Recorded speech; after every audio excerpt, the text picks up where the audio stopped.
This Southall car dealer lost $155,000 when BCCI collapsed last July. He's not eligible for the limited Bank of England compensation scheme because the money wasn't held in sterling, and he doesn't yet know if he's covered by another scheme funded by the bank's owners in Abu Dhabi. He's still got his receipt for the deposit but doesn't think it'll ever do any good, and though he's still in business, it was a close-run thing. Well, I would have lost my business if I wouldn't have a tremendous support from friends and good customer relationship. And at last, a very close friend came to rescue. Today's report from the Treasury Select Committee reserved its strongest criticism for the Bank of England. Although it found the bank had been right to close BCCI last summer, it also said the action was in effect too little, too late.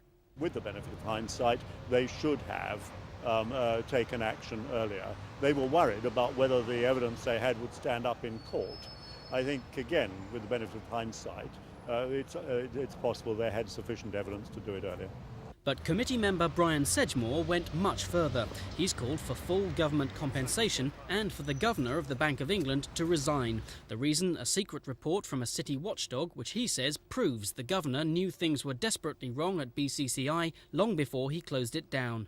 I think the government should offer a compensation scheme because there's been negligence on the part of the auditors, the Governor of the Bank of England and John Major as Chancellor of the Exchequer.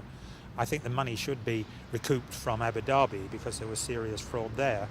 My personal view is that had these depositors not been Asians, a scheme would have been brought forward already. The Bank of England tonight issued a statement rejecting the criticism that it could have acted sooner. But that's unlikely to mollify the thousands of UK depositors who still face huge but unquantifiable losses. David Strawn for Thames News.